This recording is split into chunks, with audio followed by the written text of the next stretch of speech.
A paz do Senhor, que Deus te abençoe. Eu quero deixar aqui uma palavra e iniciar contando uma história que diz o seguinte: que certa vez estava tendo uma guerra na Segunda Guerra Mundial entre alemães e norte-americanos. E aconteceu que, à medida que havia a guerra, os alemães foram recuando uma vez que os Estados Unidos tinham uma forte artilharia aérea. E aconteceu que, chegando os soldados numa daquelas cidades, viu uma criancinha no meio dos escombros, ainda em chamas, e aquele soldado, e um dos soldados que tinha um filho, nos Estados Unidos, sentindo-se compadecido, se aproximou da criança e pegou ela no braço, e aquela criança estava chorando, e ele perguntou, ele que entendia um pouquinho de alemão, ele perguntou para aquela criança: onde é que está seu pai? Ela falou assim: eu não sei, porque na verdade eu estou procurando. Ele estava comigo e ele saiu, mais uns amigos. E daí ele falou o seguinte: realmente ele deve ter saído com os amigos. E aquela criança então pediu para aquele soldado o seguinte: se você encontrar meu pai, dá um beijo e um abraço nele. E aquela criança, com toda a ternura de seu coração, com toda a simplicidade, deu um abraço e um beijo naquele soldado norte-americano, que ficou comovido. E aconteceu que, retornando ao batalhão, onde estavam os feridos de guerra, ele foi procurando por aquele homem, e a criança tinha dito a ele que ele era um homem alto, forte, bonito, e o nome dele era Hans. E ele saiu no hospital procurando aquele homem com aquelas características, e de repente ele viu ao longe entrar numa maca um homem ferido, um soldado alemão ferido, alto, forte, bonito. Ele gritou: Hans! E aconteceu que aquele homem olhou e assustado, e ele falou na língua dele: sou eu. E aconteceu que ele chegou perto daquele homem e disse o seguinte: eu tenho um recado para entregar para você. Ele, quebrantado, ninguém estava entendendo o que estava acontecendo. E ele, comovido com o que aquela criança tinha dito e feito em relação a ele. E ele falou: parabéns pelo seu filho, eu encontrei seu filho em meio aos escombros. Ele falou: você encontrou meu filho? Como é que ele está? Ele falou: não se preocupe, ele está bem. E eu tenho um recado para você. E ele fala: qual que é? E ele falou o seguinte: eu posso te dar um beijo e um abraço? E aquele soldado do exército inimigo ficou assim, admirado. Mas tratando-se da mensagem que o filho tinha pedido para enviar, ele falou sim. E aconteceu que aqueles dois homens se abraçaram, e ele deu um beijo no rosto. E os capitães, sargentos que ali estavam, ninguém entendeu nada. Mas naquele momento, todos viram a futilidade da guerra, a desnecessidade da guerra, que faziam com que semelhantes destruísse aos seus semelhantes. E a palavra que eu quero trazer é justamente, ela tem a ver com isso que eu estou contando. Ela se encontra no livro de Obadias, e nos diz o seguinte: que o povo de Edom, a visão de Obadias, a mensagem de Obadias, ela é dirigida ao povo de Edom, que era um povo hostil, um povo contrário a Israel. E a gente sabe que essa guerra, essa dificuldade, ela já começou do ventre, entre a disputa entre Esaú e Jacó. E desde esse tempo eles eram inimigos, e as nações também inimigas. O texto nos diz, ele começa dizendo: levantai-vos e levantemo-nos contra Edom para a guerra. E Deus fala assim: eis que te fiz pequeno entre as nações, e tu és muito desprezado. E apesar de ser uma nação pequena, desprezada, eles habitavam nos montes e era uma nação bastante soberba. E ela falava assim: quem me deitará por terra? Quem me vencerá? E Deus, através de Obadias, diz o seguinte, ó, por causa da tua soberba, por causa do teu orgulho, ainda que tu faça o teu ninho entre as estrelas, de lá eu te derrubarei. É interessante que a palavra enviada a Obadias para aquele povo era justamente uma palavra de juízo, era uma sentença de Deus por causa da soberba e do orgulho daquele povo, do pecado daquele povo. E trazendo para os nossos dias, nós temos que tomar um cuidado muito grande, porque muitas coisas nos levam a sermos orgulhosos, soberbos. Às vezes nós achamos que não precisamos de ninguém, às vezes nós confiamos no nosso trabalho, no nosso dinheiro, na nossa capacidade, na nossa inteligência, e a gente acaba deixando com que a soberba entre no nosso coração.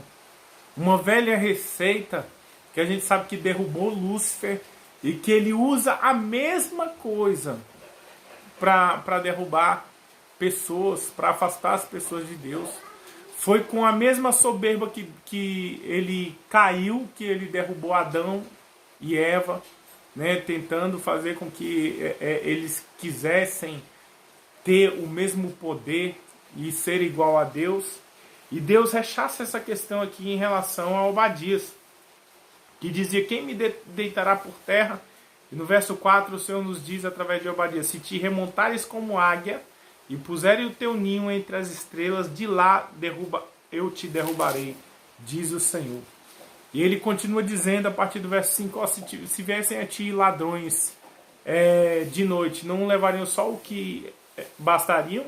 Se viessem os vindimadores, não levariam só os frutos que seriam necessários para matar a sua fome? Mas você, Edom, você foi além, né? Além de eu permitir que o juízo viesse sobre Israel, você se alegrou com o dia da calamidade do seu irmão. E Deus, ele está, na verdade, rechaçando essa conduta de Edom, que se alegrou com a ruína ali do seu inimigo. E quantas pessoas, né, não se alegram quando o inimigo cai, ou alguém que persegue no trabalho é mandado embora, quando acontece alguma coisa com alguém que nos perseguia. A Bíblia, ela rejeita essa conduta. Provérbios vai me dizer, não te alegres no dia da calamidade do teu inimigo, para que o Senhor não retire a mão. E a palavra de Deus vai dizer que todos os teus aliados te levaram para fora dos teus limites. Os que gozam da tua paz te enganaram, prevaleceram contra ti. Os que comem o teu pão puseram armadilhas para os teus pés. Não há em Edom entendimento. Ou seja, Deus estava dizendo através de Obadias de que aquele povo era um povo louco. Aquele povo era um povo soberbo, era um povo orgulhoso, era um povo que confiava no homem. E aí o verso 8 ele vai dizer, não acontecerá naquele dia, diz o Senhor, que farei perecer os sábios de Edom e o entendimento no monte de Esaú. Os teus valentes, ó Temã, estarão atemorizados para que do monte de Esaú seja cada um exterminado pela sua matança. E aí por quê? Por causa da violência feita a Jacó, que no dia que veio o inimigo, né, com um juízo também sobre Israel, Edom, ao invés de ajudar ou então de ficar quieta, né, ele se colocou de prontidão para executar ali toda a sua mágoa sobre Israel, para exterminar o povo de Israel. E aqueles que conseguiam fugir dos seus algozes, né, o povo de Edom esteve nas encruzilhadas, matava, saqueava e rebuscou os bens de Israel no dia da calamidade de uma forma extraordinária, ou seja, ajudou o inimigo a fazer o mal a Israel. E aí Deus diz aqui no verso 6, por causa da violência feita a teu irmão Jacó, eu te cobrirei de vergonha e serás exterminado para sempre. Deus fala assim, porque você colocou a mão aonde você não devia ter colocado, porque você se alegrou com a ruína do seu inimigo, então você será exterminado. Então Deus deu uma palavra que aquela nação ali deixaria de existir. E de fato, né, ela deixou de existir. O verso 18 vai dizer: a casa de Jacó será fogo, a casa de José chama e a casa de Esaú será restolho. Então aqui ele está falando que Israel iria se fortalecer, né, que os judeus cresceriam, seriam um fogo consumidor, e Edom seria lixo, restolho. E nós podemos ver, queridos, que é isso que acontece nos dias atuais. Israel só se fortalece, cresce devido à proteção do Senhor. E entenda-se Israel aqui também como a igreja do Senhor na face da terra. E Edom é restolho. Tanto os árabes, né, descendentes de Edom, que perseguem Israel, não prosperam, quanto os gentios que não aceitam ao Senhor Jesus como seu único Senhor e Salvador das suas vidas também não prosperam. E Deus está falando aqui, ó, no dia em que, estando tu presente, estranhos te levaram os bens, os estrangeiros lhe entraram pelas portas e deitaram sorte sobre Jerusalém, tu mesmo era um deles. Mas tu não devias ter olhado com prazer para o dia do teu irmão, o dia da calamidade, nem ter se alegrado sobre os filhos de Judá na sua ruína. E quantas vezes, né, nós vemos assim pessoas se alegrando com a ruína dos outros. Nós vivemos hoje numa sociedade em que, quando alguém tem uma bênção, alguém recebe uma vitória de 10, né, apenas 2 falam assim: poxa, parabéns, né? Mas 8 falam assim: poxa, por que não foi comigo? Vivemos numa sociedade muitas vezes invejosa, uma sociedade em que as pessoas, ao invés de trabalhar, de estudar, elas estão cobiçando, né, o jumento do outro, né, a mulher do outro, o carro do outro. E eu quero te falar, meu querido, que nós não podemos deixar nem a inveja e nem mesmo o orgulho e a soberba entrar no nosso coração, porque foram esses ingredientes que derrubaram a Satanás e que derrubaram também a nação de Edom. Deus fala assim: eu não devias ter entrado pela porta do meu povo no dia da sua calamidade. Tu não devias ter olhado com prazer para o seu mal no dia da sua calamidade, nem ter lançado mão dos seus bens no dia da sua calamidade. Não devias ter parado nas encruzilhadas para exterminares os que escapassem, nem ter entregado aos que lhe restassem no dia da angústia. Nós podemos ver que, ao invés de ficar tranquilo, de ficar no seu canto, aconteceu que aquele povo, né, se alegrou com a ruína do seu inimigo, né? Esteve nas encruzilhadas. Ele fala assim: olhou com prazer para o dia do mal. E o verso 15 vai nos dizer: porque o dia do Senhor está prestes a vir sobre todas as nações. Como tu fizeste, assim se fará contigo. O teu mal feito tornará sobre a sua cabeça. Essa palavra aqui, na verdade, ela só comprova o que está em Gálatas 6, 7. De Deus não se zomba. Aquilo que o homem plantar, isso colherá. Eu quero te falar, meu querido, aquilo que você faz, né, quem sabe dentro do banheiro lá, quando ninguém está te vendo, aquilo que você faz às ocultas, o mal que uma pessoa planeja, né, as decisões que uma pessoa toma, ela está plantando uma semente. E se ela engana alguém, né, quem sabe brinca com os sentimentos de uma pessoa, ela defrauda, se relaciona, mas não quer casar, ela brinca com os sentimentos, ela engana as pessoas, meu querido, lá na frente ela vai encontrar um Labão, igual Jacó, né, do usurpador, encontrou um Labão para enganar ele. Né? Quem brinca com o sentimento dos outros, lá na frente vai encontrar alguém que brinca com ele. Quem engana, quem usurpa, quem rouba, a semente que plantar, meu querido. Se você trair, lá na frente você vai ser traído. Né? Então, quero te falar que semente que nós temos plantado. O que você quer colher lá na frente? Não pense que agindo de forma má, enganando as pessoas, andando num caminho de pecado, ou quem sabe enganando a si próprio dentro da igreja, mas se prostituindo no mundo, vivendo uma vida, né, com uma pessoa que é casada, uma pessoa que ou então com quem você não é casado de forma marital. Isso é pecado. Não pense que você vai colher segurança, confiança depois. você só vai se frustrar porque você já está dentro de um relacionamento de maldição. Ou quem sabe num relacionamento que não te valoriza. Entendeu? Então eu quero falar que se nós quisermos colher uma boa semente, nós temos que colher bons frutos. Quem atenta contra os princípios, os próprios princípios, destroem aquela pessoa. Não adianta, por exemplo, eu querer ter saúde se eu como qualquer coisa, eu não cuido do meu corpo. Não adianta eu querer ser próspero se eu não sou dizimista, se eu não sou ofertante, se eu não ajudo pessoas. Não adianta eu querer ter comunhão e crescimento na minha vida espiritual se eu não leio Bíblia, se eu não me alimento, se eu não busco a presença do Senhor, se eu não tiro tempo de oração. Não adianta eu querer ter um casamento abençoado se eu não sou fiel à minha esposa, se eu querer que ela seja fiel a mim se eu não sou fiel a ela. Entendeu? E por isso que o Senhor está falando aqui, ó, assim como você fez, assim farão contigo. O teu mal feito tornará sobre a sua cabeça, irmão. Porque como bebeste do teu santo monte, assim beberão de contínuo todas as nações. Beberão, sorverão e serão como se nunca tivessem sido. Mas no monte Sião haverá livramento.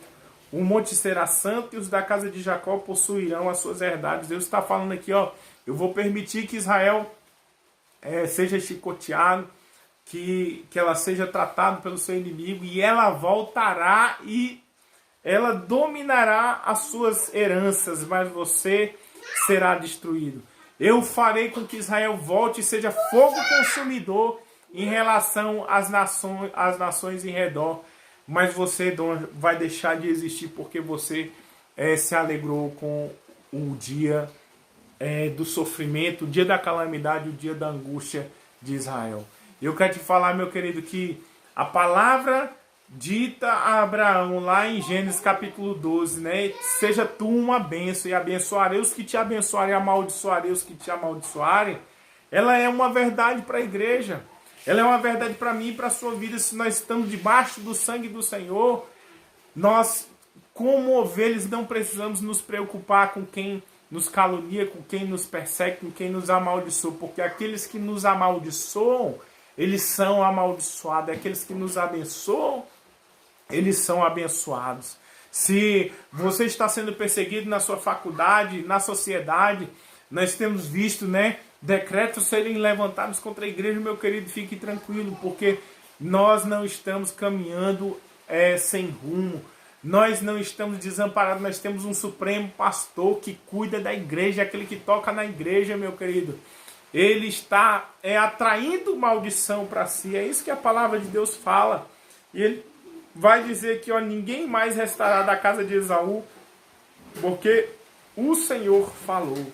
Os de Neguebe possuirão o monte de Esaú, e os da planície aos filisteus. Aqui ele estava falando, o monte de Esaú seria desolado, né? Seria destruído. E aqueles que moravam no Neguebe iriam habitar o local de Esaú. Ou seja, Deus estava, porque ele se alegrou com a ruína do seu irmão, Deus estava dando as suas posses, as suas propriedades a outro povo. Então nós devemos tomar cuidado, porque isso aqui é um princípio, meu querido. Na vida, nós não podemos ter um coração maculado de mágoas, né, em relação à esposa, em relação ao filho, em relação ao patrão, a alguém que nos causou algum mal. A Bíblia vai nos dizer na oração do Pai Nosso, né, que nós somos perdoados à medida que nós perdoamos. Eu te pergunto, quem que você tem que perdoar? Quem que você tem que liberar? Eu quero te falar que enquanto você está guardando mágoa dessa pessoa, é como se você tomasse um veneno querendo que a outra pessoa morresse. Quem está morrendo é você, e a outra pessoa está feliz, está prosperando, a pessoa está caminhando na vida e você está aí parado no tempo, parado na sua vida espiritual. Eu quero dizer que a mágoa, ela mata, não só fisicamente, mas espiritualmente uma pessoa. Uma pessoa que guarda mágoa, ela não consegue ler Bíblia, ela não consegue orar, ela não consegue buscar Deus, e mais, ela se torna amargurada e ela pode pegar um câncer. Isso aí está comprovado pela ciência.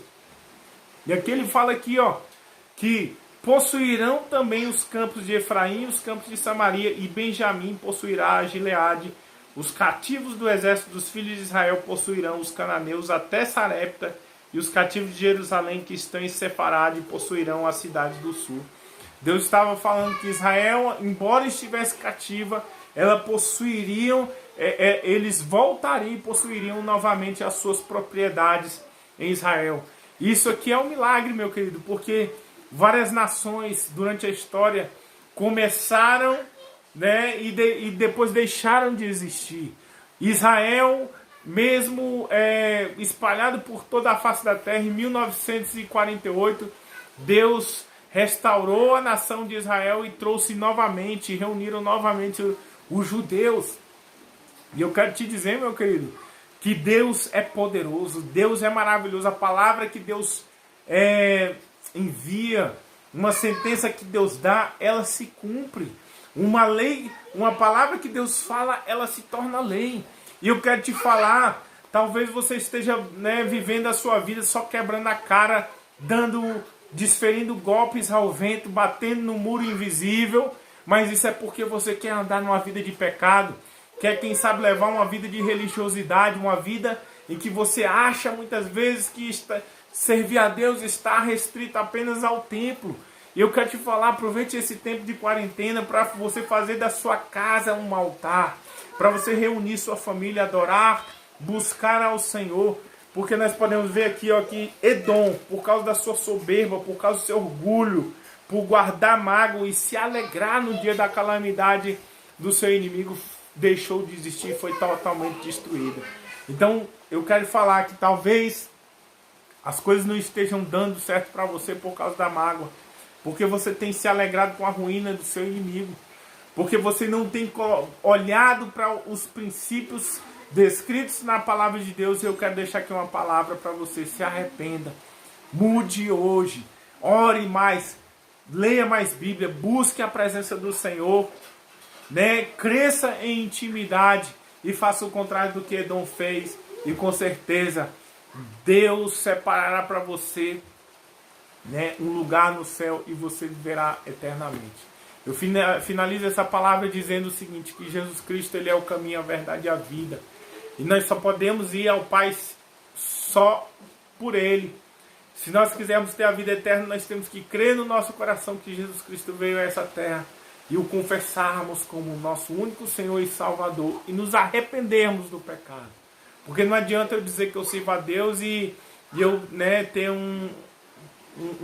uma vida dupla, né, em que a pessoa vai lá, canta, louva, mas ela sai, ela age pior do que o mundano lá fora, se prostitui, usa droga, mente, engana, não tem uma vida de oração, uma vida de santidade.